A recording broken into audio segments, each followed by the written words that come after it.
आर्या ने अधिराज की तरफ देखा। अधिराज ने कहा, सच पूछो तो मुझे तुम पर कुछ यकीन नहीं था। मैं हर काम अपने तरीके से करना चाहता था। मुझे अपने पापा का कोई नुकसान नहीं चाहिए था, इसलिए मैंने सब पर नजर रखवाई। तुम पर, वरेश वशिष्ठ पर, अभव सिम्हा पर, हर किसी पर। और तब मुझे पता चला कि मेरे पापा को कोई नहीं बचा सकता। वो जो कर रहे हैं और कर चुके हैं उसका कोई पश्चाताप नहीं। पहले मैं उन्हें बचाना चाहता था, उन्हें रोककर, बट उन्हें रोकने का कोई फायदा नहीं। आर्या चुपचाप सुनती रही। अधिराज ने कहा, अनिकेत दादा के बारे में भी मैं जानता हूं कि वो पापा के साथ होकर भी तुम्हारे साथ है। मैंने तुम्हें पेन ड्राइव के बारे में बताया क्योंकि मैं अब दिल से चाहता हूं कि ये कहानी जल्द से जल्द खत्म हो जाए। जो गुनाह मेरे पापा कर रहे हैं वो आज से नहीं बल्कि पिछले 25 साल से कर रहे हैं। अब सिम्हा के पापा के बारे में तो तुम जानते ही हो, एसीपी विपुल। आर्य ने चौंक कर अधिराज की तरफ देखा। अधिराज ने कहा, हाँ मैं भी जानता हूं। मैंने कहा ना, मैंने चुपचाप हर किसी पर नजर रखी हुई थी। एसीपी विपुल के बारे में भी मुझे पता चला। उनकी मौत के इल्जाम में तुम्हारे बाबा जेल गए थे, पर तुम्हारी आई साहिब ने उन्हें बाहर निकाल लिया। और इसी बीच तुम्हारी आई कुछ ऐसा जान गई जिस वजह से उन्हें अपनी जान गंवानी पड़ी। आर्य ने एक गहरी सांस ली और फिर कहा, या अधिराज, तुम तो बहुत छुपे रुस्तम निकले। मुझे पता भी नहीं लगा और तुम सब जान गए। अधिराज ने मुस्कुराकर कहा, आर्या, मैं सब में कभी नहीं पढ़ना चाहता था।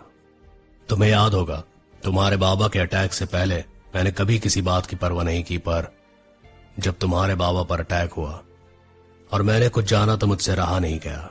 मैं गलत नहीं सह सकता, भले ही मैं उस इंसान का बेटा हूं जिसने अपनी जिंदगी में सिर्फ गलत काम किए हैं। फिर भी बड़ों की गलती हम बच्चे भी दोहराएं, ये जरूरी तो नहीं। आर्य ने कहा, वाह, you have been all grown up. Adhiraj हंस पड़ा। फिर उसने आर्य का हाथ पकड़कर कहा, आर्य, मैं जानता हूं कि ऐसी बहुत सी बातें हैं जो तुम्हें और सिर्फ तुम्हें पता है। मैं चाहता भी नहीं हूं तुम सब मुझसे शेयर करो, but you have to help me, और मैं तुम्हारी मदद करूंगा। इस कहानी को खत्म करने का वक्त आ गया है। हमें हर उस राज से पर्दा उठाना है जो हमारे परिवार ने हमसे छुपाया है। अधिराज के हाथ पर आर्य ने अपना हाथ रखा और कहा, अधिराज, डोंट वरी। जिस तरह तुमने मुझ पर नजर रखवाई थी उसी तरह मेरी नजर भी सब पर है। मैं जानती हूं कि आई को ऐसा क्या पता चला था जिसकी वजह से उनकी जान गई, और ये भी जानती हूं कि एसीपी विपुल उनकी जान क्यों गई। बस मैं ये चाहती हूं कि अभव सिम्हा को कुछ पता न चले, क्योंकि अगर उसे पता चल गया तो, अधिराज ने कहा, वो सब कुछ जलाकर खाक कर देगा। आर्य ने कहा, इसीलिए अब बस मैं और तुम हैं जो बहुत कुछ जानते हैं। वरिश जो करना चाहता है वो कर रहा है। मैं उसे नहीं रोकूंगी, पर हमें भी जल्द ही कुछ करना होगा, इससे पहले कि चीजें हाथ से निकलें। अधिराज ने सिर हिला दिया। अब सिम्हा अपने घर पहुंच गया। उसकी आंखें लाल थीं। उसने अपनी सीट बेल्ट निकाली और फाइल लेकर कार से बाहर निकल गया। अंदर कमिश्नर के साथ मित्तल और पूजा बैठे हुए थे। आद्विक और प्रथम एक साइड खड़े थे। आद्विक ने प्रथम के कान में कहा, ऐसी भी क्या बात है कि अभव सुबह तक का भी वेट नहीं कर सका और उसने मित्तल को भी बुला लिया। प्रथम ने कहा, मुझे वशिष्ठ के गोली लगने की बात पता चली तो मैं हॉस्पिटल जा रहा था, पर अभव का मैसेज आया कि वो घर आ रहा है, इसीलिए मैं नहीं गया। पर उसने मित्तल को क्यों बुलाया है? पूजा बड़े गौर से घर को देख रही थी। तभी दरवाजा खुला और उसने उस तरफ देखा। अभव सिम्हा अंदर आया। अभव सिम्हा की हालत देखकर सब चौंक उठे। उसकी व्हाइट शर्ट पर खून के धब्बे लगे हुए थे और उसने स्लीव्स को अपनी कोहनियों तक रोल किया हुआ था। उसकी शर्ट के सबसे ऊपर के पहले 2 बटन खुले हुए थे। उसके बाल पूरी तरह से बिखरे हुए थे जो उसके माथे को ढक रहे थे। उसकी आंखें पूरी तरह से लाल थीं। सब उसकी हालत देखकर चौंक उठे। जैसे ही वो पास आया, आद्विक ने उसके पास जाकर कहा, अभव, क्या हालत बना रखी है ये? आद्विक ने उसकी तरफ देखा पर कहा कुछ नहीं। कमिश्नर ने थोड़ी तेज आवाज में कहा, उन जाहिलों के साथ रहकर तुम भी उन्हीं की तरह बन रहे हो क्या? क्या हालत बनाकर रखी है? और इस वक्त क्यों सबको बुलाया है तुमने? ऐसी भी क्या बात हुई है जो तुम सुबह तक भी इंतजार नहीं कर पाए और ऐसी हालत में चले आए? अभव सिम्हा ने एक नकली मुस्कुराहट दी और फिर कहा, आपको किस बात की ज्यादा फिक्र है? इस बात की कि मैंने आपको इस वक्त बुलाया है, या फिर इस बात की कि कहीं मेरी हालत आपके परिवार का नाम न खराब करते? कमिश्नर राठौर। सबने चौंक कर अबब-सिमा की तरफ देखा। ये पहली बार था जब अबब-सिमा ने कमिश्नर राठौर को ऐसे जवाब दिया था। प्रथम ने एकदम से कहा, ऐसे कैसे बात कर रहा है पापा से? पी रखी है क्या तूने? पूजा एकदम से खड़ी हुई और उसने कहा, तुम्हें लगता है आर्या राणा का असर हो गया है जो अपने पापा से इस तरह से बात कर रहे हो? अबब-सिमा ने उसकी तरफ देखा और फिर कहा, मैंने तुम्हें तो नहीं बुलाया था, फिर तुम यहां क्या कर रही हो? हर जगह जबरदस्ती घुसने की आदत है क्या तुम्हें? पूजा को इस जवाब की उम्मीद नहीं थी। वह हैरानी से अबब-सिमा की तरफ देखने लगी। आद्विक ने सबकी तरफ देखा और फिर उसने अबब-सिमा को पकड़ते हुए कहा, इस वक्त तू होश में नहीं लग रहा, कल जब शांत हो जाएगा तब बात करना। अबब-सिमा ने खुद को छुड़ाते हुए कहा, होश में तो मैं अब आया हूं, पहले तो किसी बात का होश ही नहीं था मुझे। कमिश्नर ने गुस्से में आकर कहा, कहना क्या चाहते हो तुम? साफ साफ कहो। अबब-सिमा ने उसकी तरफ देखा और फिर एक फाइल टेबल पर फेंक दी। उस फाइल को देखकर कमिश्नर और मित्तल के होश उड़ गए। कमिश्नर ने अटकते हुए कहा, ये फाइल कहां से मिली तुम्हें? अबब-सिमा ने कहा, तो आप इस फाइल को बहुत अच्छी तरह जानते हैं ना? मुझे बताने की जरूरत नहीं है कि ये फाइल में है क्या। प्रथम ने चिढ़कर कहा, ऐसा भी क्या है इस फाइल में? इतना कहकर उसने फाइल उठा ली और पढ़ने लगा। पढ़कर उसने हैरानी से अबब-सिमा की तरफ देखा। आद्विक ने फाइल ले ली और वो भी पढ़ने लगा। पढ़कर उसने कमिश्नर की तरफ देखा और फिर कहा, पापा ये सच है क्या? कमिश्नर कुछ कहता इससे पहले ही अबब-सिमा ने कहा, बिल्कुल सच है, वो सच जो आज तक हम सबसे छुपाया गया। मेरे पापा ने आपको रिपोर्ट सौंपी थी। राणा साहब का इलीगल ट्रांसपोर्ट में कोई हाथ नहीं है। उन्होंने आपको सारे सबूत लाकर दिए थे और आपने क्या किया? आपने मित्तल और सरकार को बचाने के लिए सारे सबूत बेच दिए। इतना कहकर उसने फाइल ली और कमिश्नर को दिखाते हुए कहा, इसमें आपके और आपके बॉस की हर डील का कच्चा चिट्ठा है जो आपने मेरे पापा और मां को मरवाने के लिए की थी। मेरी मां सदमे से नहीं मरी थी, पर उस पॉइजन से मरी थी जो आपने उन्हें दिया था। इस फाइल में उनकी असली पोस्टमार्टम रिपोर्ट है और आपके साइन है उस पर। और इस बारे में क्या कहना है आपको? प्रथम ने कमिश्नर की तरफ देखा और फिर कहा, पापा अब कुछ पूछ रहा है? कमिश्नर ने एक गहरी सांस ली और फिर कहा, तो अब क्या करोगे तुम? ये फाइल ले जाकर सबको दिखाओगे कि क्या हुआ था और क्या नहीं, हमने क्या किया था और क्या नहीं? और तुम्हें क्या लगता है सब इतनी आसानी से तुम लोगों की बात मान लेंगे? आद्विक ने हैरानी से कमिश्नर की तरफ देखा और फिर कहा, पापा। कमिश्नर ने कहा, हमने उस वक्त जो भी किया वो इसलिए किया ताकि तुम लोग सेफ रह सको। अगर उस वक्त हम ये सब नहीं करते तो आज तुम यहां खड़े होकर मुझसे सवाल नहीं कर रहे होते। अबब-सिमा हंस पड़ा। वो जोर जोर से हंसने लगा। सब उसे हैरानी से देखने लगे। अबब-सिमा चुप हो गया और फिर उसने कमिश्नर की तरफ देखकर कहा, आप फिक्र मत करिए, ये फाइल यहां से बाहर नहीं जाएगी, क्योंकि मैं जानता हूं कि अगर ये फाइल बाहर भी गई तो आपका कुछ नहीं बिगड़ेगा, ना ही आपके इन लोगों का। खैर, मैं यहां से जा रहा हूं और आज से आपके साथ मेरा कोई लेना देना नहीं है। आपकी सजा आपको कोई और देगा। इतना कहकर अबब-सिमा ने मित्तल की तरफ देखा और फिर कहा, आपको यहां इसलिए बुलाया था कि आप अपनी बेटी को यह न्यूज दे सके, पर इतना कहकर उसने पूजा की तरफ देखा और फिर कहा, तुम यहां खुद ही आ गई हो तो आज से जो भी हमारी सगाई वगाई का नाटक था वो खत्म, पहले पूरी तरह से। इतना कहकर अबब-सिमा ने कमिश्नर की तरफ देखा। कमिश्नर ने आद्विक और प्रथम की तरफ देखा और फिर कहा, समझाओ इस नालायक को, बिना पूरी बात समझे बेवकूफी के फैसले ले रहा है ये। आद्विक ने अबब-सिमा की तरफ देखा और फिर कहा, तुम गलत कर रहे हो। अबब-सिमा ने कुछ कहना चाहा तो आद्विक ने कहा, अपने भाइयों को इस नर्क में छोड़कर जाएगा, पागल है क्या? कमिश्नर ने तेज आवाज में कहा, आद्विक। प्रथम ने बिना उसकी तरफ ध्यान दिए कहा, तू जा अबब, हम तेरा सामान भिजवा देंगे और हां, कल तुझे नए घर का पता भी भेज देंगे। कल से वही घर होगा हमारा। इतना कहकर उसने कमिश्नर की तरफ देखा और फिर कहा, आज पहली बार आपसे ये कह रहा हूं, और मुझे कहते हुए बहुत खुशी है कि मैं अभव के साथ हूं और हमेशा रहूंगा। अभव सिम्हा ने अपने भाइयों की तरफ एक मुस्कुराहट दी और वहां से जाने लगा। कमिश्नर ने आवाज लगाई, अभव सिम्हा। अभव सिम्हा नहीं रुका। कमिश्नर ने कहा, अभव सिम्हा, 25 साल पहले तुम्हारे बाप ने भी यही किया था। अभव सिम्हा रुक गया पर पलटा नहीं। कमिश्नर ने कहा, मैंने उसे भी समझाया था पर वो नहीं माना। उसके बाद मैं भी उसे नहीं बचा पाया और तुम भी वही गलती कर रहे हो। अभव सिम्हा ने एक गहरी सांस ली और फिर वो पलट गया।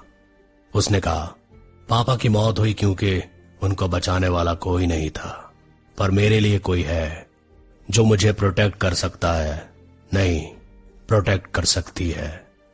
और आप भी जानते हैं कि मैं किसकी बात कर रहा हूं। इतना कहकर अभव सिम्हा पलटा और वहां से चला गया। पूजा बड़बड़ाने लगी, ये नहीं हो सकता, आर्या दोबारा नहीं जीत सकती। इतना कहकर वो बाहर की तरफ भागी। मित्तल ने उसे आवाज दी, पूजा। पूजा नहीं रुकी और बाहर भाग गई। आद्विक और प्रथम ने कमिश्नर की तरफ देखा और वो सिर हिलाते हुए चले गए। कमिश्नर ने मित्तल को कहा, सरकार को फोन करो, एक और पत्थर को रास्ते से हटाने का वक्त आ गया है। मित्तल ने उसे चौंक कर देखा पर कहा कुछ नहीं। सरकार अनिकेत और वरिष्ठ की तरफ देख रहा था। अनिकेत बार बार वरिष्ठ को कुछ कहने की कोशिश करता पर वरिष्ठ उसका हाथ झटक देता। सरकार नजदीक गया तो वरिष्ठ ने कहा, मैंने कहा ना, उस खानदान से मेरा कोई लेना देना नहीं है। मेरे भाई को और मुझे इस सब बातों से दूर रखिए आप सब। और अगर आपको आर्या की इतनी ही चिंता है तो चले जाइए यहां से। मुझे और मेरे भाई को हमारे हाल पर छोड़ दीजिए। सरकार उसकी बात सुनकर मुस्कुरा दिया। उसने एक फोन लगाया। सामने से वजीर की आवाज आई, बोलो क्या बात है। सरकार ने कहा, वजीर, जिस हुकुम के इक्के को तुम ढूंढ रहे हो वो मिल गया है, उससे मिलने आ जाओ। वजीर ने उसकी बात सुनकर फोन काट दिया। उसने कुछ सोचा और फिर अपनी जैकेट उठाकर बाहर की तरफ निकल गया। सरकार उन दोनों की बात सुन रहा था। वरिष्ठ की बात सुनकर अनिकेत ने एक गहरी सांस ली और फिर कहा, ठीक है, पर वशिष्ठ कभी नहीं चाहेगा कि तुम आर्या का हाथ छोड़ दो। इस वक्त तुम्हें कोई नहीं समझा सकता। खैर, जब होश आएगा तुम्हें तो तुम खुद पछताओगे। इतना कहकर अनिकेत जाने लगा। उसने एक नजर सरकार पर डाली और वो चला गया। सरकार वरिष्ठ के पास आया और उसने कहा, यह अनिकेत भी ना बेवकूफ है एक नंबर का। इतना समझाया पर अपनी बहन को छोड़ने के लिए तैयार ही नहीं है। वरिष्ठ ने उसकी तरफ देखा और फिर कहा, अगर तुम्हारे पास यही बकवास बातें हैं तो मुझसे बात मत करो तुम। इतना कहकर वरिष्ठ जाने लगा तो सरकार ने कहा, तुम जो चाहोगे वो तुम्हें और तुम्हारे भाई को मिलेगा। वरिष्ठ पलट गया। उसने कहा, मतलब? सरकार ने कहा, वरिष्ठ, तुमने खुद भी देख लिया कि आर्या अपने इस बिजनेस को बचाने के लिए तुम्हें भी दांव पर लगा सकती है। उसके लिए तुम कुछ भी मायने नहीं रखते। वरिष्ठ ने कहा, जानता हूं मैं। और कुछ? सरकार ने कहा, अगर तुम चाहो तो ये सब तुम्हारा हो सकता है। आखिर इस बिजनेस में तुम्हारी भी मेहनत है ना। वरिष्ठ भी सोच में डूब गया। सरकार ने कहा, वैसे सोचो, तुम्हारी फैमिली ने ही इस बिजनेस के लिए अपना सब कुछ दिया है और नाम किसका चलता है? राणा फैमिली का। तुम्हें नहीं लगता कि नाइंसाफी है? वरिष्ठ ने उसकी तरफ देखा और फिर कहा, क्या करना होगा मुझे? सरकार ने कहा, कुछ खास नहीं, बस हमारा साथ देना होगा और उसके बाद ऐसा और तुम्हारा। उसके बाद तीनों भाई मौज करना। अनिकेत भी मान जाएगा, वैसे भी वो सब कुछ छोड़ ही चुका है। वरिष्ठ ने उसकी तरफ देखा और फिर वो हंस दिया। सरकार ने उसकी तरफ हैरानी से देखा। वरिष्ठ ने कहा, तीनों भाई? तुम्हें सच में लगता है कि अनिकेत भानुशाली सब छोड़ चुका है? सरकार ने कहा, क्या मतलब? वरिष्ठ ने कहा, मतलब यह कि सरकार, तुम सच में बेवकूफ हो। तुम्हें सच में लगता है कि अनिकेत दादा तुम्हारे साथ हैं? सरकार ने चौंक कर उसकी तरफ देखा। वरिष्ठ उसकी तरफ देखकर मुस्कुरा दिया। अभव सिम्हा बाहर आया तो पूजा भी उसके पीछे आ गई। वो उसके सामने आकर खड़ी हो गई। अभव सिम्हा ने कहा, क्या कर रही हो तुम? पूजा ने कहा, तुम क्या कर रहे हो? तुम ऐसे कैसे मुझे छोड़ सकते हो? तुम मुझे नहीं छोड़ सकते अभव सिम्हा। अभव सिम्हा ने एक गहरी सांस ली और फिर कहा, पूजा, मैं तुम्हें बता दूं कि मुझे तुमसे एंगेजमेंट नहीं करनी थी। मैंने जो भी किया कमिश्नर के कहने पर किया। उसके बाद भी मैंने कोशिश की कि तुम मुझे खुद छोड़कर चली जाओ। पर तुम नहीं गई, इसीलिए आज मैं फैसला लेने पर मजबूर हूं। इतना कहकर अब अवसीमा जाने लगा तो पूजा ने कहा, अब अवसीमा, अगर तुमने मुझे छोड़ा तो मैं जान ले लूंगी अपनी। अब अवसीमा रुक गया। उसने एक गहरी सांस ली और फिर वो पूजा की तरफ पलट गया। उसने अपने हाथ हवा में फैलाते हुए कहा, अगर तुम्हें यही पागलपन करना है तो बेशक करो, मुझे फर्क नहीं पड़ता। इतना कहकर वो जाने लगा तो पूजा ने कहा, और अगर आर्य के साथ कुछ हो जाए तब भी नहीं? अब अवसीमा ने उसकी तरफ हैरानी से देखा तो पूजा ने कहा, तुम्हें क्या लगा कि एलिवेटर के बाद और फैक्ट्री में हुए हमले के फ्लॉप होने के बाद वो अटैकर चुप बैठ जाएगा? आज आर्या वैसे भी अकेली है ना। अब अवसीमा एकदम से उसके पास आया और उसने पूजा के दोनों कंधे पकड़कर कहा, तुम जानती हो कि वो कौन है ना? पूजा ने अपने दोनों कंधे छुड़ाए और फिर कहा, आर्या के साथ जो भी होगा उसके जिम्मेदार तुम होंगे। अब अवसीमा ने उसे उंगली दिखाते हुए कहा, अगर उसे कोई भी खरोंच आई तो मैं तुम सबको जिंदा गाड़ दूंगा। पूजा ने कहा, मैं आर्या को जीतने नहीं दूंगी, इस बार नहीं, क्योंकि मुझे उससे पीछे रहना पड़ता है। मैं उससे ज्यादा खूबसूरत हूं, उससे ज्यादा डिसेंट हूं, फिर क्यों हर बार वो जीतती है? अब अवसीमा ने उसे घूरा और फिर कहा, you are a bloody psycho, और इतना कहकर वो तेजी से चला गया। पूजा उसे आवाज लगाती रही पर उसने नहीं सुना। अब अवसीमा तेजी से ड्राइव कर रहा था। उसने कार के ब्लूटूथ से आर्या को फोन लगाया पर आर्या ने नहीं उठाया। अब अवसीमा ने स्टीयरिंग पर हाथ मारते हुए कहा, डैम इट। तभी अचानक उसे कुछ याद आया और उसने एक और नंबर मिलाया। फोन पिक होते ही अधिराज की आवाज आई, तुम मुझे क्यों फोन कर रहे हो? अब अवसीमा ने कहा, कहां पर हो तुम? अधिराज ने कहा, क्यों? जानना चाहते हो कि मैं आर्या के साथ अभी भी हूं या नहीं? अब अवसीमा ने तेज आवाज में कहा, for God sake just answer me damn it, कहां पर हो तुम? अधिराज ने कहा, मैं जंगल का रास्ता क्रॉस कर चुका हूं, हाईवे पर पहुंचने वाला हूं। अब अवसीमा ने कहा, गो बैक। अधिराज ने कहा, आयु मैं। अब अवसीमा ने उसे टोकते हुए कहा, वो अटैकर, एलिवेटर अटैकर, वो आर्या पर अटैक करने वाला है।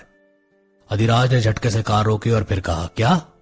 अब अवसीमा ने कहा, गो बैक, मैं भी रास्ते में हूं, पहुंच जाऊंगा। अधिराज ने फोन काटा और फिर कहा, शिट।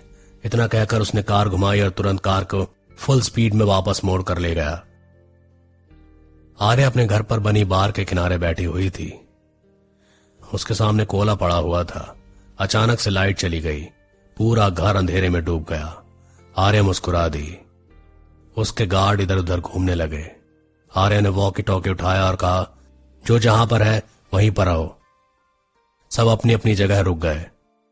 आर्या ने कहा, कोई भी घर के अंदर नहीं आएगा, और जो बाबा के रूम में है वो अंदर से दरवाजा बंद कर लो, बाहर मत आना जब तक मैं न कहूं। इतना कहकर उसने वॉकी टॉकी बंद कर दिया और अपने गिलास को घुमाने लगी। फिर उसने कहा, मुझे तुम्हारा इंतजार था। इतना कहकर वो पलट गई। सामने वही इंसान था जिसने एलिवेटर अटैक किया था।